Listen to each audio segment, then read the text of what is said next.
जय हिंद दोस्तों, आप लोग कैसे हैं? उम्मीद करते हैं अच्छा ही होंगे। आज के वीडियो में हम लोग पढ़ेंगे द्विघात समीकरण। द्विघात समीकरण होता क्या है? इससे पहले वाले वीडियो में हम बताए थे दो चर वाले रैखिक समीकरण, यानी कि उसमें अज्ञात राशियां कितनी थी? दो थी। कितनी थी? दो थी। वो एक अलग टॉपिक है। आज के बारे में जो हम बात कर रहे हैं वो द्विघात समीकरण, ये एक अलग टॉपिक है। हालांकि इसमें एक ही अज्ञात राशि होगी। क्या होगी? एक ही अज्ञात राशि होगी, लेकिन उसका जो घात का मतलब होता है क्या? घात का मतलब होता है पावर। घात का मतलब होता है पावर, और पावर का मतलब होता है, जैसे हम कह दिए एक्स स्क्वायर। क्या कर दिए? X square. तो इसका मतलब, इस स्क्वायर का मतलब हुआ कि ये वाला चीज दो बार गुना। इस स्क्वायर का मतलब क्या हुआ? ये चीज दो बार गुना। तो आज के वीडियो में हम अच्छी तरीके से बात करेंगे और आपको द्विघात समीकरण से लगभग 10 नंबर का क्वेश्चन आता है। कितने नंबर का क्वेश्चन आता है? 10 नंबर के। आज की वीडियो में हम इन सारे चीजों के बारे में जानेंगे, तो वीडियो के लास्ट तक आप लोग बने रहिए। चैनल को सब्सक्राइब नहीं किया तो चैनल को सब्सक्राइब कर लीजिए और अपने दोस्तों में भी शेयर कर दीजिए, ताकि इसी प्रकार की अच्छी अच्छी वीडियो आपको मिल सके। ठीक है, हम देखते हैं द्विघात समीकरण। द्विघात समीकरण होता क्या है? जिस समीकरण का अधिकतम पावर दो हो, जिस समीकरण का अधिकतम पावर दो हो, उसे हम द्विघात समीकरण कहते हैं।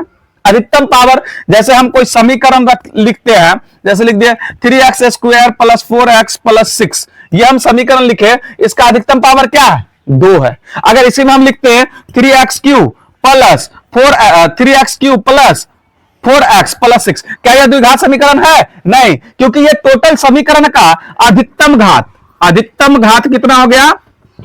3, तो यह त्रिघातीय हो गया।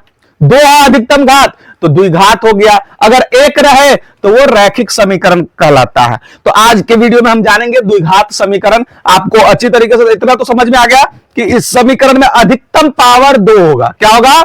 अधिकतम पावर 2। आप समीकरण इससे पहले दो चर वाले रैखिक समीकरण वो बता रहे थे। दो चर वाले रैखिक समीकरण, यानी उस समीकरण में आपको दो चर था, मतलब दो अज्ञात राशियां थी, और इसमें क्या है? एक अज्ञात राशियां, और उसमें था रैखिक समीकरण, मतलब उसका अधिकतम पावर, दो अज्ञात राशि है लेकिन उसका अधिकतम पावर 1 था। लेकिन हम अभी जो बात कर रहे हैं उससे हटका टॉपिक है द्विघात समीकरण, और यह आपको 10 नंबर से आता है। इस किस प्रकार का समीकरण है, द्विघात समीकरण कितने प्रकार के होते हैं, उनके हल करने की विधियां, सारे इस वीडियो में जानेंगे। वीडियो के लास्ट तक बने रहिए तो आपको अच्छी तरीके से समझ में आ जाएगा कि आखिरकार द्विघात समीकरण क्या है, नहीं है, किस प्रकार का क्वेश्चन आएगा, सबके बारे में हम चर्चा करेंगे। द्विघात समीकरण समझा दिए कि जिस समीकरण का अधिकतम घात 2 हो। आप इसका डिफिनेशन लिख सकते हैं कि जिस समीकरण का अधिकतम घात 2 हो वह आपको क्या कहलाता है? द्विघात समीकरण। अब आ जाता है द्विघात समीकरण कितने प्रकार के होते हैं। आपको ऑब्जेक्टिव क्वेश्चन इस हिसाब से भी दे सकता है कि द्विघात समीकरण कितने प्रकार के होते हैं। ऑप्शन में दे देगा 2, 3, 4, 5, तो वहां पर आप जवाब दीजिएगा कि द्विघात समीकरण के 2 प्रकार के होते हैं। कितने प्रकार के होते हैं? 2। पहला होता है शुद्ध द्विघात समीकरण, दूसरा होता है मिश्रित, और मिश्रित को ही हम कहते हैं अशुद्ध द्विघात समीकरण। ठीक है, पहले हम इन दोनों के बारे में जान लेते हैं, फिर उसके बाद चलते हैं कि उनको हल कैसे करेंगे, कितने विधियां से हल करेंगे, सबके बारे में हम चर्चा करेंगे। तो देखिए क्या है शुद्ध द्विघात समीकरण। शुद्ध द्विघात समीकरण, द्विघात समीकरण। शुद्ध मतलब जानते हैं कि कोई चीज में प्योरिटी हो, उसमें कोई मिलावट नहीं हो, उसमें कोई मिलावट नहीं हो। तो शुद्ध द्विघात समीकरण में हो जाएगा आपको 9x square plus 2 equal to 18, यानी कि इस प्रकार का जो समीकरण है ना, मतलब उस समीकरण में एक ही पावर वाला हो, मतलब कि द्विघात मतलब कि 2 पावर वाला ही एक मतलब अज्ञात राशि 2 पावर वाला ही सिर्फ हो, उसमें 1 पावर वाला नहीं होना चाहिए। ठीक है, मतलब वह समीकरण जिसमें अज्ञात राशि सिर्फ 2 पावर वाला ही हो, वह आपको शुद्ध द्विघात समीकरण कहलाता है। मतलब हमने लिखा 9x square plus 2 equal to 18, इस 2 को उधर भेज देंगे, चाहे इधर भेज दो, तो 9x स्क्वायर प्लस 2 माइनस 18 बराबर 0, यानी 9x square minus 16 equal to 0। यानी कि यह जो समीकरण है, गौर से देखिए, इस समीकरण में अज्ञात राशि सिर्फ एक्स स्क्वायर वाला है। क्या है? एक्स स्क्वायर वाला है, यानी कि अज्ञात राशि सिर्फ दो घातीय हो, एक ही हो, इसमें हम सिंगल वाला नहीं लिखे हैं। तो यह हो गया शुद्ध, यह क्या हो गया? शुद्ध। और इसी में अगर 9x स्क्वायर, अपना मन से हम लिख रहा है 9x square plus 4x minus 16, यह आपको शुद्ध नहीं हुआ, क्योंकि हम द्विघात की बात कर रहे हैं। किसकी बात कर रहे हैं? द्विघात की। तो द्विघात तो है, साथ में एक घात यानी रैखिक भी है। तो यह क्या है? मिश्रित है, मिक्स है। द्विघात और एक घात मतलब रैखिक, दोनों मिश्रित है, इसीलिए इसको हम क्या कह देंगे? मिश्रित द्विघात समीकरण या अशुद्ध द्विघात समीकरण कहते हैं। और इसको क्या कहेंगे? शुद्ध। जब हम द्विघात की बात करते हैं यानी कि उस समीकरण में सिर्फ द्विघात वाला ही रहे, बाकी कोई ना रहे, तो द्विघात वाला ही है, तो यह शुद्ध हो गया। और इसमें द्विघात है और एक घात वाला यानी रैखिक भी दे दिया है, इसलिए यह क्या हो गया? अशुद्ध। उम्मीद करते हैं कि आपको अच्छी से समझ में आ गया होगा। शुद्ध और अशुद्ध में आपको फर्क पता चल गया कि उस समीकरण में द्विघात की बात हो रही है, सिर्फ द्विघात ही हो, अगर एक घातीय होता है तो वह अशुद्ध हो जाता है। अब हमें तो पता चल गया कि कौन शुद्ध द्विघात समीकरण है और कौन अशुद्ध द्विघात समीकरण है। आपको बोर्ड के एग्जाम में क्वेश्चन दे देगा, समीकरण दे देगा कि 9x स्क्वायर माइनस 16 बराबर 0 किस प्रकार का समीकरण है, और ऑप्शन में दे देगा शुद्ध द्विघात समीकरण, अशुद्ध द्विघात समीकरण, ऐसे कर करके आपको 4 ऑप्शन दे देगा। तो वहां पर ध्यान दीजिएगा क्वेश्चन किस हिसाब से पूछता, हम हर टॉपिक पर बात करेंगे।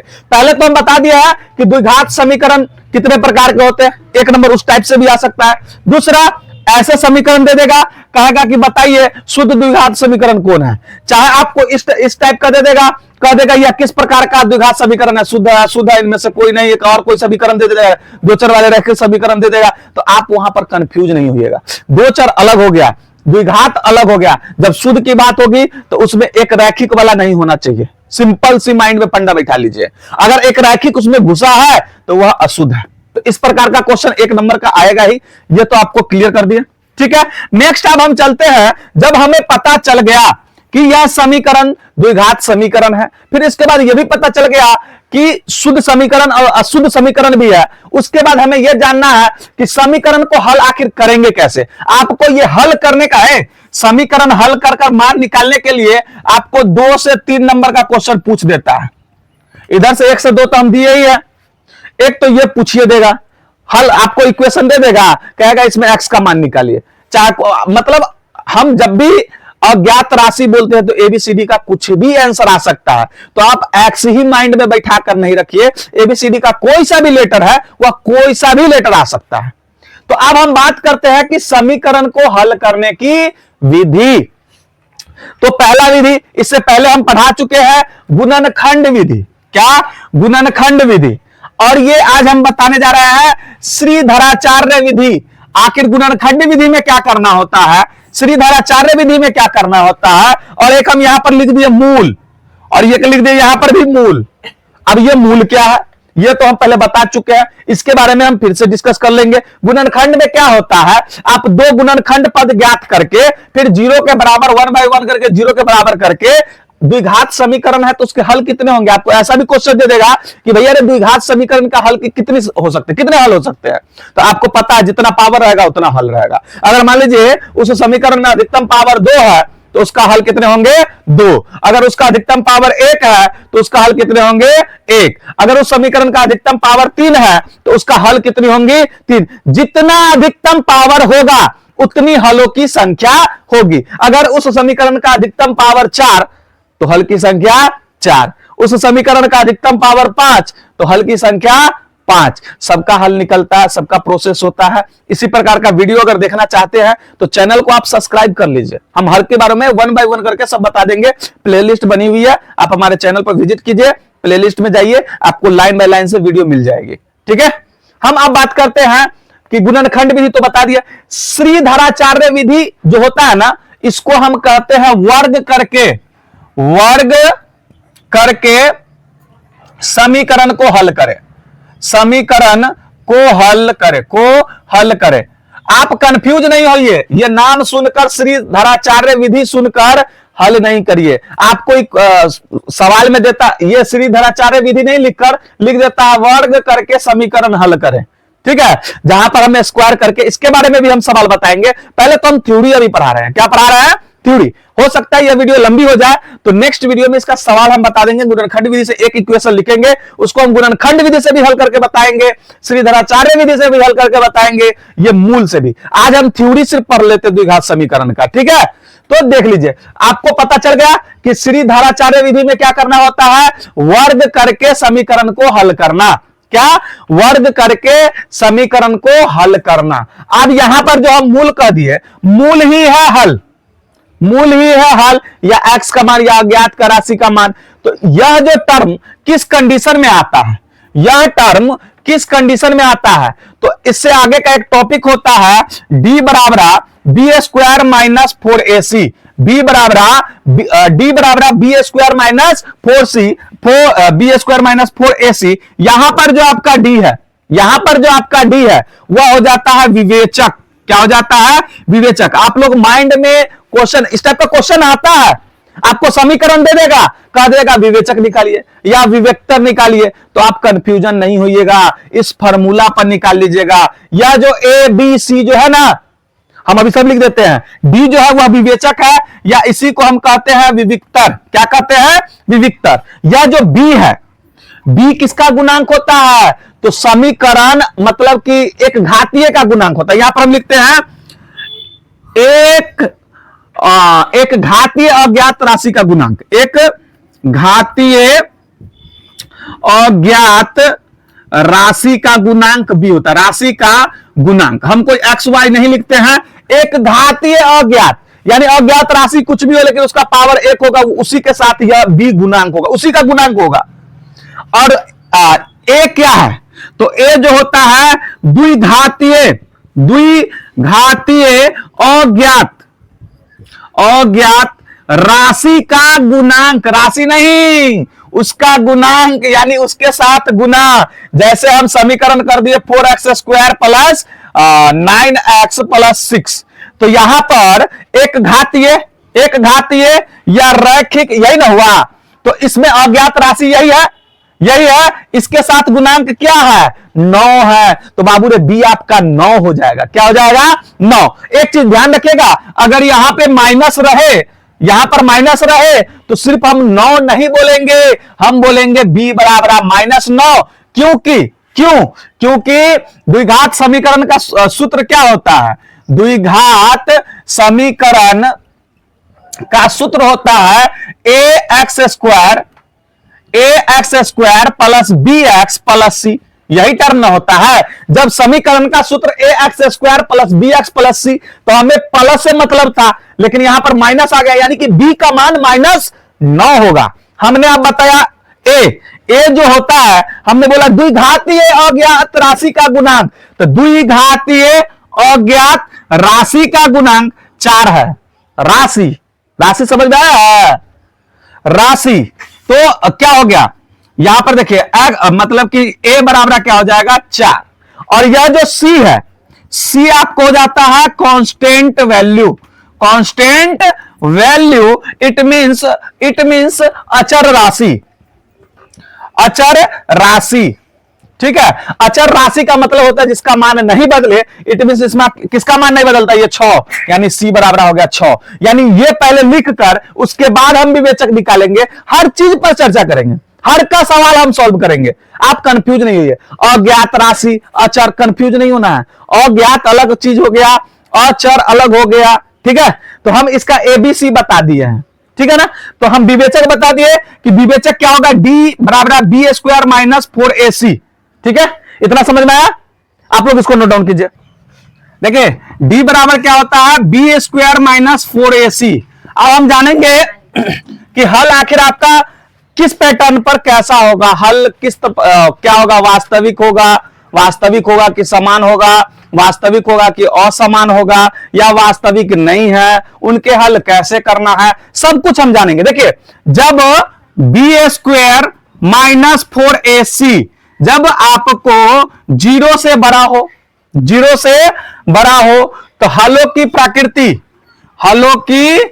प्रकृति क्या होगी? प्रकृति आपको हो जाएगा वास्तविक और असमान, वास्तविक और असमान, असमान। जब वास्तविक और असमान होगा तो हल कैसे निकालेंगे? तो हल कैसे निकालेंगे वह जान लीजिए। हल आपको इसमें आपको हो जाएगा minus B plus minus root under B square minus 4ac/2a। जब आपका मूल की प्रकृति, हलों की प्रकृति वास्तविक और असमान हो तो हल निकालेंगे minus B plus minus root under B square minus 4ac/2a। यह चीज यहीं से आया है, यानी कि और जब बी स्क्वायर माइनस 4ac 0 के बराबर हो, यानी कि यहां पर इसको इस सारे टर्म को डी लिख सकते हैं, यानी जब डी 0 से बड़ा रहेगा तो मूलों की प्राकृतिक वास्तविक और असमान होगी, और मूल निकालेंगे minus B plus minus root under B square minus 4ac/2a। जब आपको डी बराबर रहेगा 0, डी बराबर रहेगा 0, it means B square minus 4ac बराबर 0 होगा, तब आपका जो मूलों की प्राकृतिक होगी वह वास्तविक और समान होगा, वास्तविक और समान होगा। क्या होगा? समान। और इसका हल कैसे निकालेंगे? तो माइनस b/2a माइनस b/2a, ये फॉर्मूला आपको यहीं से आ रहा है। समझ में आ रहा है ना? इससे पर आपको क्वेश्चन भी आएगा, पहले इसको हम समझा देते हैं। फिर देखिए, जब B square minus 4ac, B square minus 4ac 0 से छोटा रहे, तब यानी कि d जो है वह 0 से, d कब छोटा हो सकता है? जब d का मान माइनस में चला जाए, जब d का मान माइनस में चला जाए तो वह 0 से छोटा होगा। तो मूलों की प्राकृतिक क्या होगी? वास्तविक नहीं होगी, वास्तविक तविक विक तविक तविक नहीं होगी, वास्तविक नहीं होगी। तो इसका जब यह वास्तविक है ही नहीं, कोई चीज अगर वास्तविकता में है ही नहीं तो उसका बात ही क्या करना, यानी इसका मान भी नहीं होगा, वास्तविक मान नहीं होगा, वास्तविक मान नहीं होगा, मान नहीं होगा। एक चीज को गौर कीजिए, यहां पर हम ये जो ऐसे थुथु निकाल देते, ऐसे मुंह कर देते हैं, ये जिस इधर रहेगा वह चीज बड़ा होगा। इस चीज को कभी कभी आपको कंफ्यूजन है, सर जी कभी इधर लिख देगा कभी इधर लिख देगा, ऐसा कथी ले, तो इसका ये ग्रेटर लेस, ग्रेटर देखिए ग्रेटर की ओर इसका मुंह रहता है, मतलब जिधर भी यह किया रहेगा ना वह मान आपका बड़ा होता है, और जिधर एक एगो थुत्तु निकल रहते वो छोटा होते, जिधर दूगो थुत्तु निकल रहते वो बड़ा होते, यानी कि जिधर की ओर इसका मुंह खड़ा रहेगा वह चीज ये बड़ा होना चाहिए। इसमें तो बराबर कर दिया, उसको तो आपको पता ही है, बराबर तो अच्छी तरीके से बराबर कर लेते हो। कोई एक फैट मारा तो दू थप्पड़ मार के बराबर कर ले ना, तो बराबर तो सबके समझ में आ जाता। ऐ में देखिए, ऐ में हम कथी कर लिए, बी स्क्वायर माइनस 4ac एक तुम 0 के तरफ कह ले, यानी यहां पर 0 बड़ा होगा। तो 0 किस कंडीशन में बड़ा होगा? जब b का मान माइनस में चला जाए, जब b का मान माइनस में चला जाए। आपको क्वेश्चन दे देगा, इक्वेशन दे देगा, आपको ऑब्जेक्टिव क्वेश्चन में आपको 2 से 3 नंबर इससे भी आ जाता है। आप कहिएगा कि सर जी द्विघात समीकरण में 10 नंबर का कैसे आएगा, तो हम बताते चले, अब सवाल पर ही बताएंगे, ये तो हम आपको थ्योरी पर बताए हैं। आपको 2 नंबर उधर बताए थे, फिर इस विधि पर बता दिए थे 2 नंबर, ठीक है। विवेचक वाले पर डी से मान निकालने पर उसका 2 नंबर, कितना हो गया 4, 2 से 3 नंबर आपको इसमें हो जाएगा। फिर ये ऑब्जेक्टिव क्वेश्चन का है, फिर आपको 2 नंबर में आपको 1 से 2 नंबर का इस द्विघात समीकरण हल करने वाले पैटर्न पे दे ही देता है, तो 10 नंबर मिनिमम नंबर आ ही जाता है। अगर आप लोग यह चैप्टर अच्छी तरीके से प्रैक्टिस कर लीजिएगा, सवाल भी हम बताएंगे, अच्छी तरीके से प्रैक्टिस कर लीजिएगा तो समझ में आ जाएगा कि आपको 10 नंबर कोई नहीं छीन सकता है। लेकिन हाँ, जब मेहनत कीजिएगा बाबू रे, तब पढ़ोगे तो पास करोगे, नहीं पढ़ोगे नहीं पास करोगे, गारंटी लिखकर कर देते हैं। अगर मेहनत आप लोग नहीं कीजिएगा, पास नहीं कीजिएगा। कोई भी टीचर कहता है बगैर पढ़े पास कर लोगे, बस आपको चूतिया बना रहा है, ठग रहा है और कुछ नहीं कर रहा है। मेहनत करोगे तभी, ये सिद्धांत है। यहां पर ध्यान दीजिए, तो हम क्या बोले हैं, आपको समीकरण दे देगा, कहेगा कि मूलों की प्रकृति बताएं, मूलो यानी हलो। यहां पर हल आपको अच्छा नहीं लग रहा है क्योंकि क्वेश्चन में दे देगा मूल, और मूल और हल सब सेम ही है। मूल और हल मतलब अज्ञात राशि का मान ही निकालना होता है, ठीक है।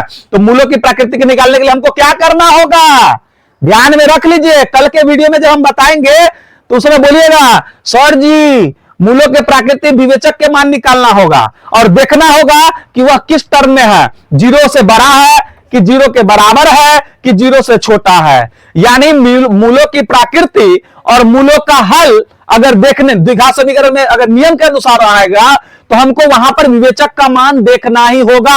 आखिर डी का मान कैसा है, जीरो से बड़ा है कि जीरो के बराबर है कि जीरो से छोटा है। जब जीरो से बड़ा होगा तो वहां पर आपको ऑप्शन में आंसर क्या सही मारना है, वास्तविक और असमान। जब जीरो के बराबर होगा तो मूलों की प्रकृति में क्या टिक मारना है, वास्तविक और समान। जब छोटा होगा तो वहां पर लिखेंगे वास्तविक नहीं। ऑब्जेक्टिव क्वेश्चन इससे 1 से 2 नंबर का पूछ ही देता है। उसके बाद ये तो हो गया आपको ये चीज मूलों की प्रकृति।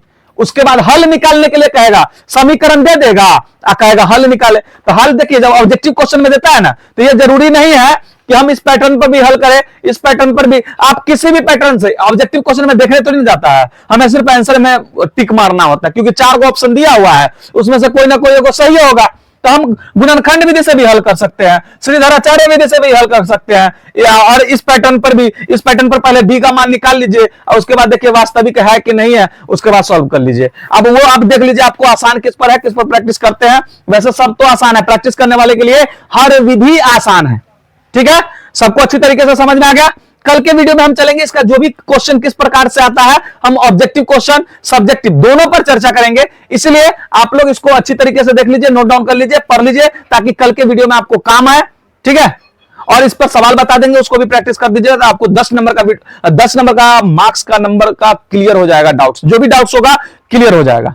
ठीक है, तब तक के लिए बाय। आप लोग चैनल को सब्सक्राइब कर लीजिए, अपने दोस्तों में भी शेयर कर दीजिए ताकि उनको भी द्विघात समीकरण अच्छी तरीके से समझ में आ जाए और कितने नंबर का क्वेश्चन आ जाए ये भी पता चल जाए। ठीक है।